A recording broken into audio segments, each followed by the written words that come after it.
I didn't know my life was about to split cleanly in two the moment I stepped into that courtroom. The air smelled like polished wood, expensive perfume, and arrogance that had never been challenged. My ex-husband, Sarah's role is now my ex-husband, let out a small, condescending chuckle the second he saw me. The kind of fake laugh people use when they think they're smarter than the room, when they believe the outcome has already been decided in their favor. His new wife sat beside him, legs crossed, chin lifted, wearing the expression of someone who thought she'd won a war simply by surviving the first battle.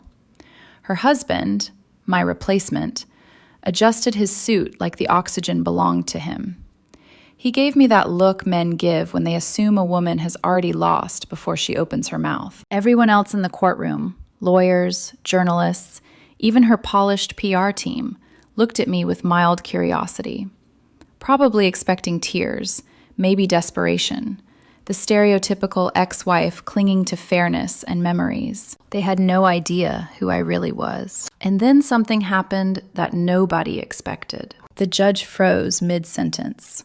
His hand trembled slightly as he leaned toward the clerk, whispering with a tone I can only describe as reverent shock. Good God, is that actually her? The room went silent. Every head turned toward me. Confusion rippled across the benches. I could feel it, like static crawling up my spine. They weren't looking at a bitter ex anymore. They were trying to figure out what they had missed, what they hadn't been told. And that's when I knew. 7 years ago, I made the biggest mistake of my life. I married a man who treated loyalty like a temporary contract. I stayed quiet while I built the entire structural backbone of his so-called empire. I handled the numbers, the systems, the foundations that made his public success possible. And when he was done using me, he took the credit. He took the story. He took my work and left me with silence. But what he never realized was this. I don't scream when I'm angry. I document. I wait. And when I move, I make sure the ending is irreversible. Yesterday wasn't about begging. It was about revelation. And the moment the truth entered that courtroom, everything they built on lies began to collapse. I was 31 when I married Samuel Hart, and at the time, everyone said we were a perfect balance. He was loud where I was quiet, charismatic where I was methodical. He loved stages, cameras, interviews, anywhere his voice could echo back at him. I loved systems, numbers, structures that held weight even when no one was looking. My name is Diana Chen. I was raised to believe that if you built something solid enough, it would speak for you. I didn't need applause. I needed accuracy. Samuel and I met 7 years earlier at a small investor workshop, one of those painfully optimistic events where everyone pretends they're one good pitch away from greatness.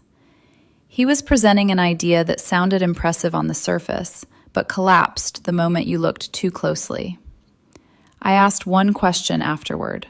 Just one, about scalability. He laughed it off publicly, then found me privately. You're sharp, he said, half flirting, half defensive. You should help me refine this. That was the beginning. I didn't just refine it, I rebuilt it. Over the next 2 years, I rewrote his projections, corrected his assumptions, and quietly transformed a vague dream into something that could actually survive contact with reality. I stayed up nights debugging models while he practiced sound bites in the mirror. I fixed what broke. He took meetings. When Turner Holdings finally launched, the press called him the visionary founder. I was introduced as support, sometimes as his wife, rarely as the architect. I told myself that was marriage, that compromise meant letting one person shine while the other made sure the lights stayed on. His uncle, George Hartman, saw through it immediately. George was old school power, sharp suits, sharper instincts. He'd built and buried empires before Samuel ever learned how to smile for a camera. He pulled me aside once after a board dinner and said quietly, "You're the spine of this operation. Don't forget that." I didn't. Samuel did. "You're too comfortable," he'd say. "You don't dream big enough. You should let me handle the vision." Meanwhile, I was handling everything else. When Turner Holdings exploded in valuation, Samuel exploded with it. Awards, panels, morning shows, and eventually, distance. He stopped asking my opinion, then stopped telling me things altogether. By the time I realized he was rewriting our history without me in it, I was already erased. The divorce was brutal, but polite on the surface. He called it a mutual evolution. In court, he referred to my contributions as supportive involvement. A clerical misunderstanding somehow left his name on assets I had personally designed, filed, and funded. And then there was Catherine, younger, glossy, perfectly rehearsed. She appeared 3 months after our separation and married him less than a year later. She laughed loudly at jokes she didn't understand and wore ambition like an accessory. During the settlement, Samuel told me I lacked drive, that I needed to think bigger if I wanted to be somebody. He said this while packing designer luggage and walking out with our golden retriever, my dog, the one I raised from a puppy. When the door closed, the silence wasn't peaceful. It was humiliating. I lost half my savings. I lost my marriage. And for a while, I lost my sense of self. It took 3 years to rebuild. Not just my finances, but my spine. Better boundaries, better furniture, fewer illusions. What I didn't know then was that George had been watching everything, and that the quiet woman everyone underestimated was about to become very inconvenient. Looking back now, the warning signs weren't subtle. They were just inconvenient. At first, they came wrapped in reasonable excuses. Long meetings, emergency dinners with investors, brand obligations, Samuel called them. The kind of phrase that sounds important enough to shut down further questions. When I asked why certain numbers didn't add up anymore, he smiled the way people do when they're humoring a child. "You don't need to worry about that anymore," he said once, brushing past me in the kitchen. "I've got a team now. A team I didn't hire. Budgets I didn't approve. Decisions I didn't see until they were already public." Board meetings slowly stopped including me. Not officially, my name was still there on paper, but practically I was phased out. Emails sent accidentally without me copied. Calls scheduled while I was busy, even when my calendar was wide open. When I brought it up, he accused me of being paranoid. "You're imagining distance because you're insecure," he said calmly, like he was diagnosing a flaw, not deflecting responsibility. "You should trust me more." So I did. Or at least I tried. Then his family started changing too. His mother, who used to call me weekly, suddenly spoke to me like a polite acquaintance. His cousins stopped asking for advice and started asking for favors that benefited Samuel directly. At dinners, conversations paused when I entered the room, resumed only after I left. Catherine slid into those spaces effortlessly. She laughed at everything Samuel said. She praised him loudly, publicly, endlessly. She treated his success like a personal achievement and my absence like a relief. Once at a charity gala, she leaned toward me and whispered, "You must be so proud of him." I smiled back. "I built him." She blinked, then laughed like I'd made a joke. That laugh stayed with me. The unease settled into my body before my mind could name it. Tight shoulders, shallow breaths, that constant feeling of being a guest in my own life. I started noticing small, sharp things. Legal documents I didn't recognize. A new accountant whose name I'd never approved. Contracts filed with revisions I hadn't seen. When I questioned Samuel, he snapped. "Why can't you just be supportive? Why do you always assume the worst? Do you know how exhausting it is to carry this company alone?" Alone. That word hit harder than any insult. I began replaying memories differently. Conversations that once felt harmless now sounded rehearsed. Compliments that were really warnings. Praise that quietly erased my role. By the time the divorce was finalized, the narrative was already set.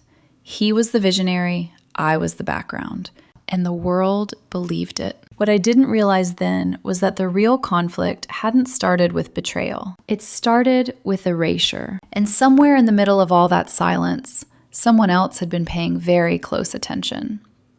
3 years after the divorce was finalized, on a Tuesday so gray it felt personal, I found an envelope in my mailbox that didn't belong in my life. It wasn't junk mail. It wasn't a bill. It wasn't another reminder of what I'd lost. It was heavy. Thick, cream-colored paper. A deep red wax seal pressed so carefully it felt deliberate. Like whoever sent it wanted to make sure I noticed. My mailman leaned out of his truck and called, half joking, half curious. "Diana, you got something fancy today. No return address. Feels expensive." Expensive and mysterious usually mean one of two things: trouble or truth. I carried it inside, set it on my kitchen table, and stared at it longer than necessary. My apartment was quiet. The kind of quiet you grow into after heartbreak. No photos on the walls yet, no shared routines, just space and the hum of a refrigerator that worked when it felt like it. When I finally broke the seal, my hands were steady. The first page was legal language, dense, formal, precise. Then I saw the name, George Hartman, Samuel's uncle, my former mentor. The only man in that family who ever looked at me like I wasn't temporary. The letter was devastatingly short. "Diana, if you're reading this, I'm gone," which means the truth can finally stand without interference. "I've left everything to you, not Samuel, not Catherine. You earned it when they forgot what integrity meant." I sat down because my knees gave out. "Everything?"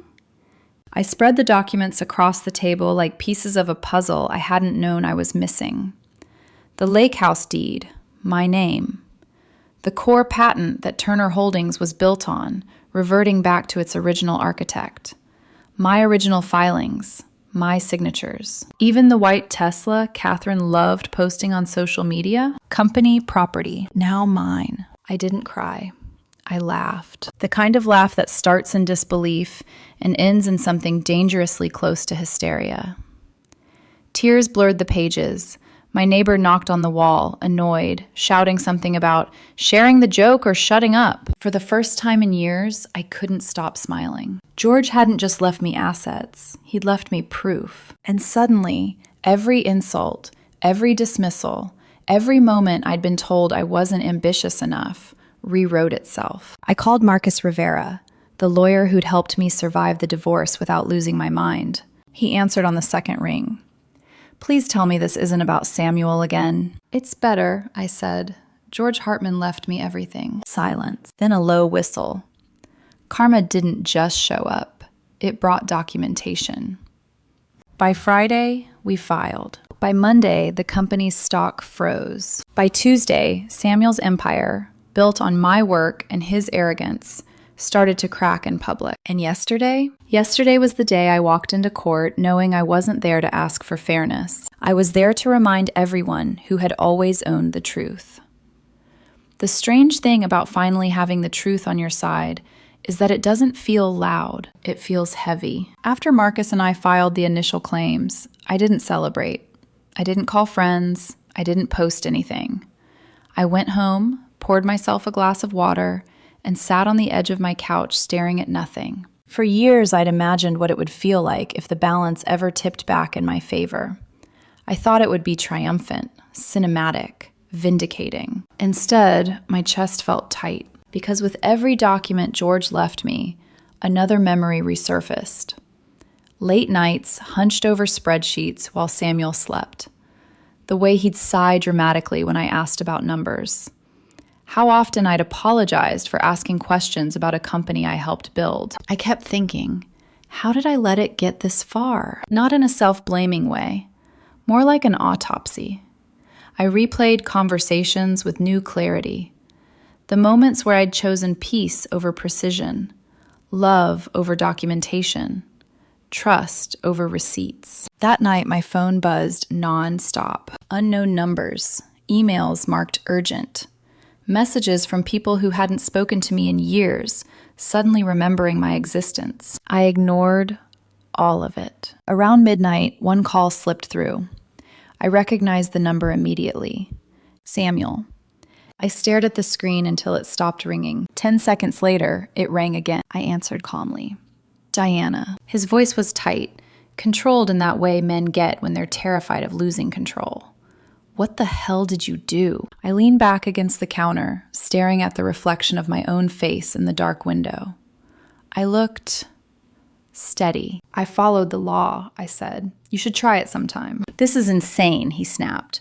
You're freezing the company. The board is panicking. Investors are calling me every 5 minutes. I closed my eyes briefly. Not from guilt, but from familiarity. For once, the panic wasn't mine. You should tell them the truth, I replied. That tends to calm things down. A bitter laugh escaped him. You're really going to do this? After everything we had? Everything we had. I felt something loosen in my chest. We had a marriage where my work became your identity, I said quietly. This is just the accounting phase. He lowered his voice. You're making a mistake. You don't understand how this world works. I smiled slightly. I built the infrastructure. You just decorated it.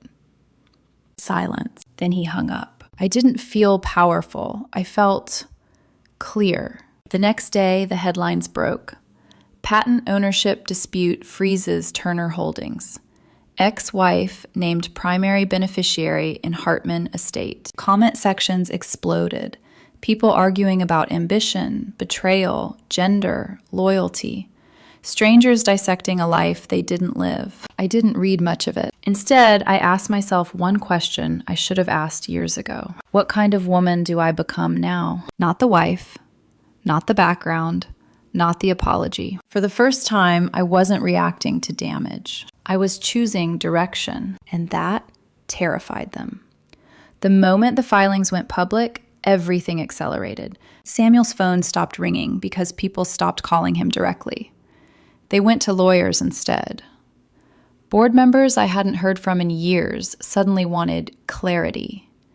Investors who once toasted Samuel's vision now demanded documentation he couldn't produce without my signatures. And then his family stepped in, not quietly.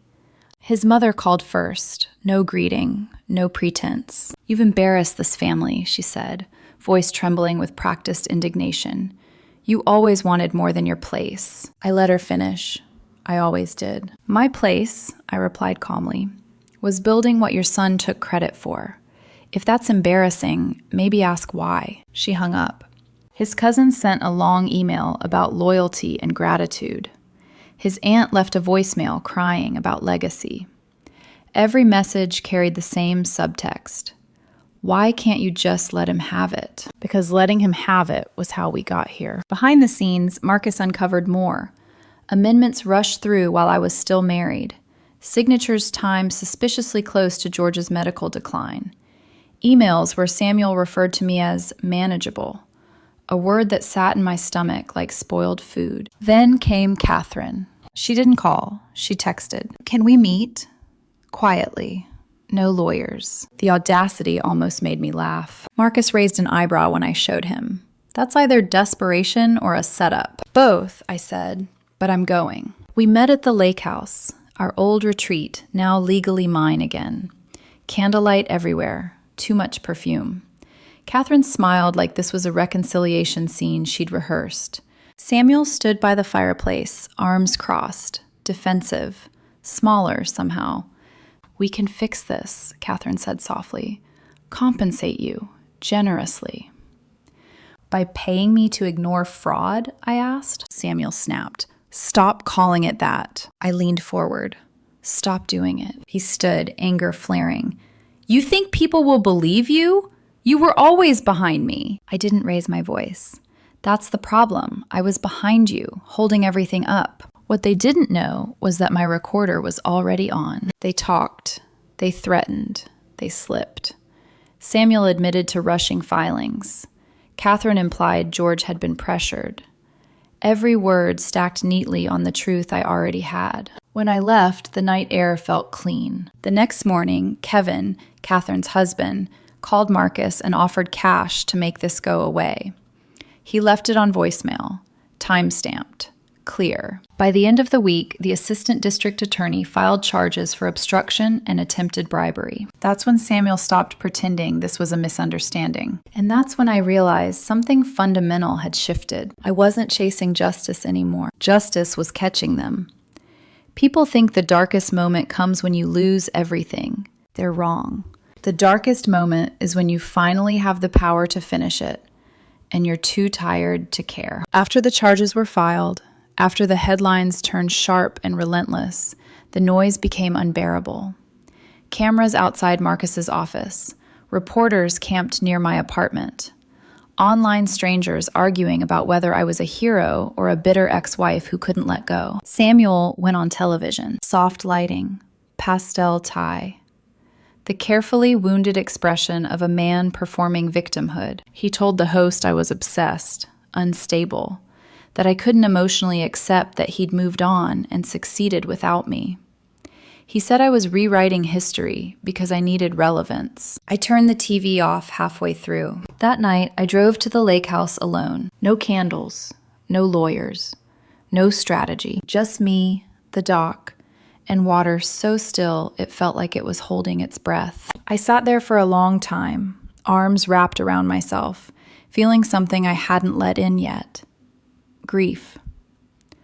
Not for the marriage, that had died years ago. Grief for the woman I used to be, the one who believed love meant shrinking, the one who apologized for excellence, the one who thought silence was maturity. I thought about walking away, signing a settlement, taking the money, letting Samuel keep the illusion if it meant peace, letting the world believe whatever version was easiest. I was so tired.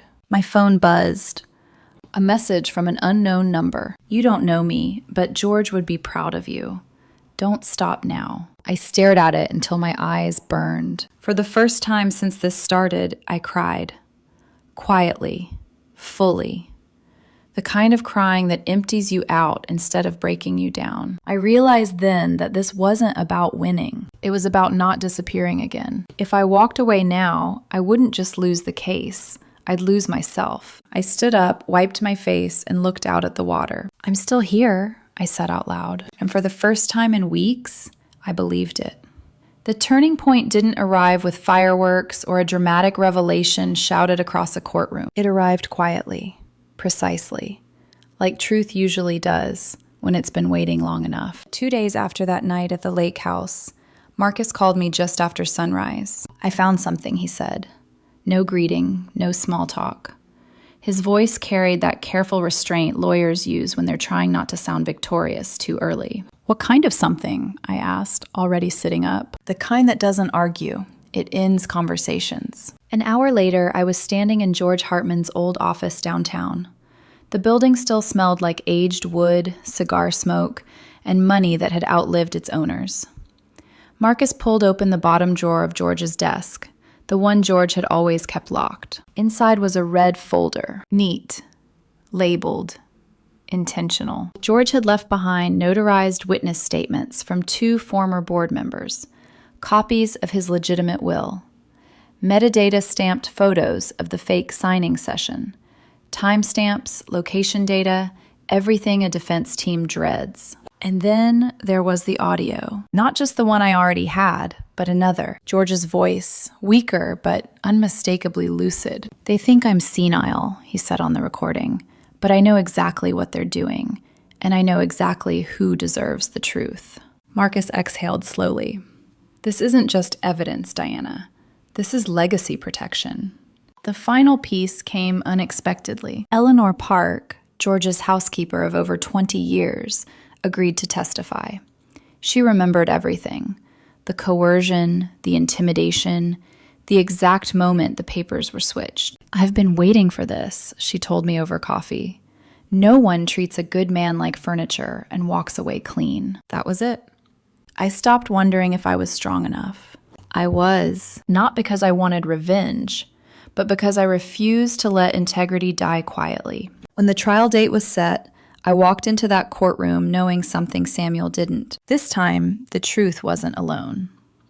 By the time the trial began, the courthouse looked less like a place of justice and more like a premiere. Cameras lined the steps. Reporters shouted names that no longer felt like mine. People held signs, some supportive, some vicious, all convinced they understood a story that had taken 7 years to write. I didn't look at any of them. Inside, the air was cold and sharp. Samuel sat at the defense table, jaw tight, eyes darting. Catherine wore white, like irony was her favorite accessory. Kevin sat behind them, trying very hard not to look like a man who had Googled prison sentences at 3 a.m. Their lawyer spoke first. He called me bitter, vindictive, a woman unable to accept her ex-husband's success. He suggested the evidence was fabricated. Technology, deep fakes, desperation. Then the prosecutor stood, calm, surgical. She played the recordings. Kevin's voice offering money for discretion. George's voice describing coercion. Samuel's own words admitting to rushing filings before Diana notices. The room changed. You could feel it, like a collective inhale when a lie finally collapses under its own weight. When Eleanor Park took the stand, she didn't tremble. She pointed. She identified. She told the truth like it had been waiting its turn. I remember that day clearly, she said, because Mr. Hartman cried, and good men don't cry unless something precious is being stolen. The jury didn't just understand. They were offended. Samuel tried to interrupt. Catherine snapped. Kevin stared at the floor like it might open up and save him. The verdict came back faster than anyone expected. Guilty on all counts. Fraud, forgery, obstruction of justice. Samuel's shoulders sagged like the weight had finally found him. Catherine's mascara ran. Kevin closed his eyes. The judge looked directly at me. Ms. Chen, George Hartman would be proud. Assets reverted, patents restored. The lake house, mine, legally, completely. As I stood to leave, Samuel whispered, "You won." I leaned close, just enough for him to hear. "No," I said softly. "I stopped losing," and I walked out without looking back. Peace didn't arrive the way I expected it to. It didn't come with applause or closure speeches or some dramatic sunrise that washed everything clean. It arrived quietly, like a refund you'd been owed for years but stopped expecting. 1 year after the trial, my life is smaller in the best possible way. My mornings are slow. My coffee stays hot because no one interrupts it with demands disguised as dreams. When people say my name now, they say it with respect instead of curiosity or pity. I reopened the lake house, not as a symbol of victory, but as a reminder. Some evenings, I sit on the dock with a book I actually finish and listen to water that no longer echoes with laughter meant to belittle me. Silence feels different when it's chosen. I founded the Chen Institute for Legal Integrity, not out of spite, but out of clarity. We teach people, especially women, how to protect their work, their names, their futures. How not to confuse love with erasure. When reporters ask if I did all this for revenge, I smile. Revenge is loud. Justice is quiet and very thorough. Samuel took a plea deal. Kevin did community service. Catherine tried to start over under a new name. It didn't work. The internet remembers what courts confirm. Do I forgive them? Maybe someday.